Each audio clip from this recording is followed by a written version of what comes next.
The political leanings of a writer refers to his position on the left to right-wing political scale. Now, this concept comes from the late 18th century during the French Revolution and the French Estates General, where the left-hand politicians would be the ones sitting on the left-hand side of the gathering, and they would be for revolution, they would be for radical change, they will be for anything that was liberal and for a secular democratic republic. To the right, you would find the more conservative ones, the ones that wanted to maintain the monarchy, and they were for the ancient regime. Now, what do we mean when we say that you are either left or right hand, on the left or right hand side of the scale, or you are left wing or right wing? It has to do with your ideas about how a government should run the country. It has to do with the country, and it has to do with governments and how they go about their business. Sometimes they even question whether there should be governments at all, right? So it also classifies political positions from social equality, which is left, and liberal, to social inequality, which is conservative. Important to understand that one of the key aspects that we have to look at is the politician's view on taxation, and consequently, of course, because the money comes from taxation, their position on whether or not social services should be given. Now, let us start with centrist views. These are the people that hold a middle ground. They are not for or against per se, but they look at the good of both. Now, here are two examples, one from Dr. D and one from Billy Graham. And this is what they had to say. Dr. D, did you know that it is entirely possible to disagree with both self-proclaimed nationalists and those deemed anti-nationalists, both right-wing and left-wing hardcores, both ultra-religious people and atheists, both vegans and meat eaters? It's called thinking for yourself. It gives you an identity. Billy Graham says, I'm not for the left wing or the right wing, I'm for the whole bird. Now, this is what right-wing politicians believe. They believe that governments should not interfere with money that people earn and inherit. In other words, it's theirs. You can't go and touch it. And that people can create their own wealth, right? And they're not responsible for others, for money to be dished out to them, right? And that taxes should be as low as possible, if at all. They are actually against taxation because they feel you have earned your money, it's yours, and you're not responsible for other people, right? So when a writer expresses right-wing views, you'll see that within the story, and of course in context, and you have to go and interpret it properly to find out what the writer is saying. Is he being ironic when he says it or whatever? But try and look beyond and look into the context and find out what the writer is actually suggesting. So if essentially he objects to the idea of government restrictions on individual freedom, and he celebrates ambition, he will probably make his right-wing characters the more or the most articulate. So that's how you will identify in a piece of writing whether the writer has right-wing views. When they have left-wing views, politicians think or believe that governments should provide equity. In other words, it's not fair that some are rich and some are poor. So go ahead and tax the rich and then provide social services such as healthcare for everybody, education for everybody, and not only for those who can afford private schools or schools per se, and welfare payments. They also believe that in terms of families, that families should receive social services. They say that taxes should be levied. This is very important. You should levy taxes. In other words, take it from the rich, the taxes, the tax money, give some of it to the poor, right? And they say that if there are unjustified inequalities within the society, it must be reduced or it must be abolished altogether. People should be, in other words, more equal. So if the writer, in his story, for instance, sympathizes with left-wing ideas, he will perhaps show the unfairness which is inherent in social systems.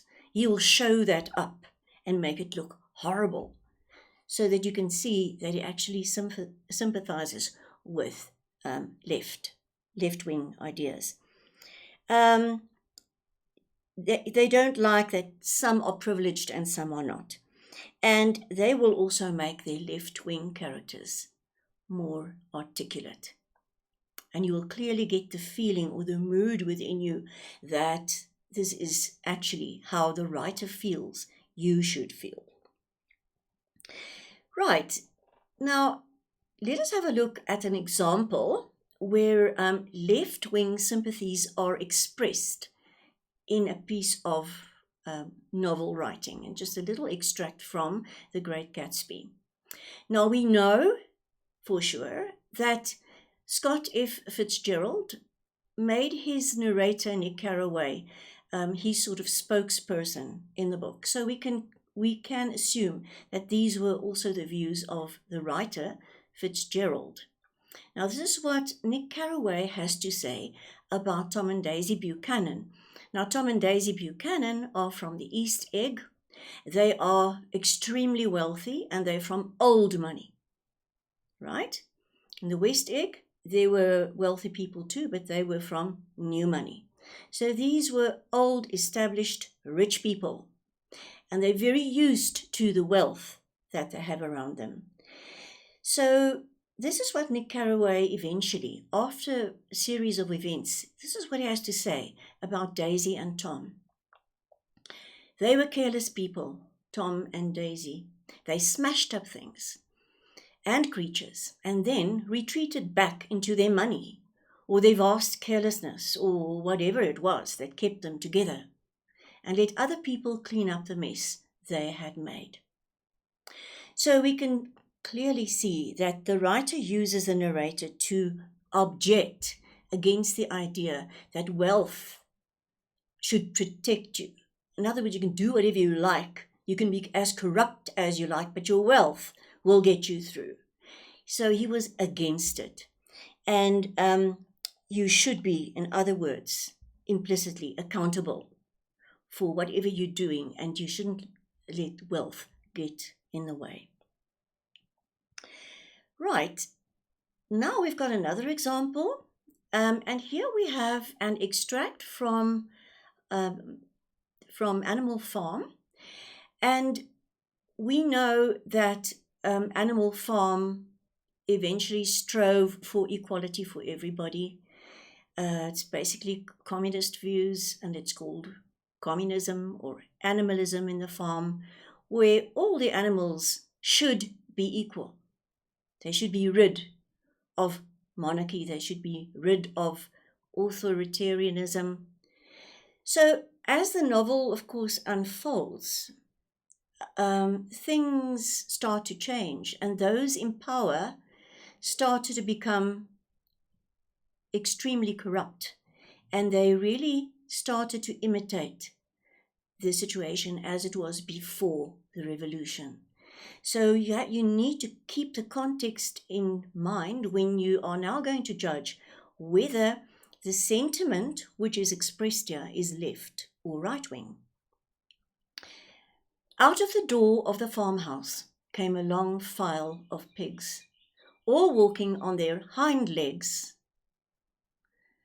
Out came Napoleon himself, majestically upright, casting haughty glances from side to side, and with his dogs gambling around him. So we see one of these animals that was supposedly equal to everybody else, assuming a powerful role. He had dogs that threatened everybody. If you just gave him a sideways glance, dogs would come for you. So and the haughty glances, can you see that he cast around him? And he was on his hind legs, which is very untypical of the animalist situation, where he was just a pig. So he was now in an extremely powerful position. And you can see the mood coming through here, that you're almost afraid here. So you can see through the diction used and the mood created that the situation is actually not what the writer likes. It's not what the writer wanted. He is criticizing it. So the writer criticizes the idea that animalism has changed and has become, all the animals have become unequal, right? Where some become more equal than others, right? So therefore, you have to look very carefully at a quote to see if there's, for instance, irony involved, or where there's background information that gives you a clue to where exactly the writer is positioned at that stage. Now, here are two examples of writers' political leanings, and we want to decide for ourselves what we think. Is it left-wing? Is it right-wing? Now, Arthur Vanderbilt, he was an American judge in the 19th century, early 19th century, and what he said is, taxes are the lifeblood of government, and no taxpayer should be permitted to escape the payment of his just share of the burden of contributing thereto. So he's all for taxation. So he's all left. Do you agree? Because he's for taxation. And there's no alternative. You have to tax people and use their tax money to help others, left wing. Orson O'Malley says, in levying taxes and in shearing sheep, it is well to stop when you get down to the skin. So what is he really saying? Is he taking a right-wing view here? Or is it left, or where is it? I think it's somewhere in the middle, because it suggests that he's not against taxation, but in other words, that it should be curbed, that you must be careful not to overdo it. So I would say a centrist view in the latter case. Now, one from Terry Pratchett, you might have read a lot of Terry Pratchett lately. He said that there was death and taxes were worse, because at least death didn't happen to you every year. So what is he saying? That taxes should not be levied. So he is right-wing. Another one from M. Valente in The Night Garden. All things built with tax money are beautiful. Now, at this stage, you might think that the person is for taxation. Now, she goes on to say, so we must think, or go mad. So what is she really? She is really against taxes. Do you agree with me? Against taxes. So it's a right-wing perception there.